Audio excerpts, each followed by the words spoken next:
Salut l'équipe, c'est Bilal avec vous pour un nouveau podcast. Aujourd'hui, on va parler de ce que moi j'appelle les fausses économies dans l'entrepreneuriat. Pour bien comprendre ce que j'appelle moi des fausses économies, je vais vous raconter une petite histoire. Toutes les histoires qu'on vous raconte dans Design Facile, c'est des histoires vraies, c'est des histoires qu'on a vécues en tant que prestataire de service ou en tant qu'entrepreneur. C'est l'histoire de deux associés qui voulaient ouvrir une pâtisserie. La famille de l'un des associés leur a mis à disposition un local commercial gratuitement.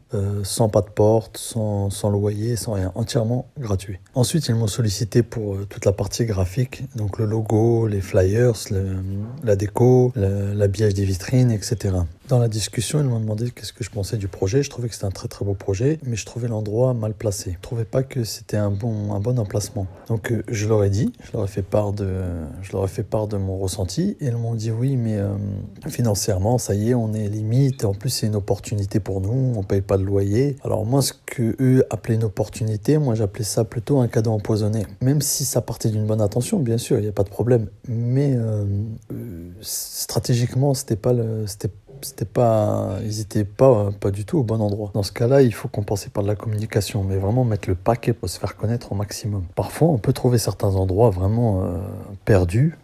Pourtant, ça travaille. Les gens travaillent très très bien. Mais quand même, pour un commerce physique, majoritairement, il faut bien choisir son lieu. Donc, ce qui devait arriver est arrivé. Ils n'ont pas bombardé sur la communication. Ils ne se sont pas fait connaître. Donc, ça n'a pas fonctionné. Dommage. Cet exemple-là, il est valable dans tout. Si vous avez un commerce en ligne, par exemple, ne serait-ce que pour faire votre site internet, un plugin ou une option qui peut optimiser ou qui peut vous faciliter le travail. Des fois, les gens ne veulent pas payer le plugin parce qu'il a un abonnement ou il coûte un peu cher, ou ils vont essayer de trouver des alternatives gratuites. Bon, c'est vrai qu'on trouve pas mal de choses gratuites sur Internet au jour d'aujourd'hui, mais quand même, il y a vraiment des choses qui sont payantes, qui vraiment facilitent la tâche. Après, je peux comprendre, les gens des fois n'ont pas de budget, ils sont limites, mais moi le conseil que je donnerais par rapport à ça, c'est que des fois il faut patienter un petit peu, il faut attendre d'avoir les moyens, il faut se donner les moyens. En fait, il faut savoir perdre pour gagner. Idem pour une voiture, quand vous voulez vendre votre voiture,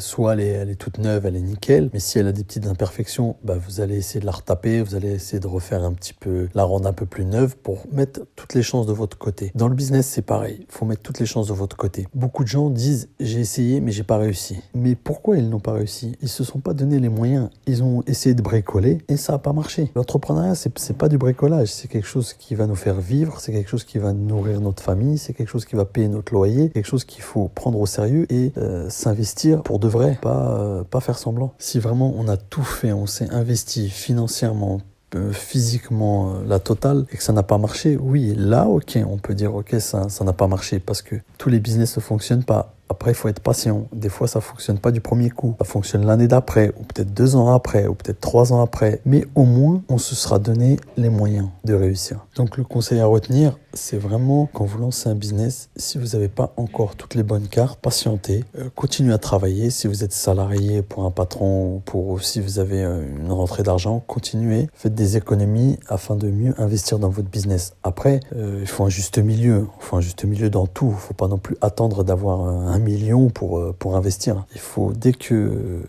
vous avez de quoi commencer dans de bonnes conditions, il faut y aller. Voilà, j'espère que ce podcast vous a plu. Donc n'hésitez pas, comme d'hab, n'hésitez pas à partager et à nous faire part de vos expériences. Racontez-nous vos anecdotes, vos histoires. Chaque histoire, c'est une leçon. C'est une leçon pour les entrepreneurs. C'est une expérience en plus. C'est en écoutant l'expérience des autres qu'on apprend pas mal de choses. Donc n'hésitez pas à nous faire partager vos expériences.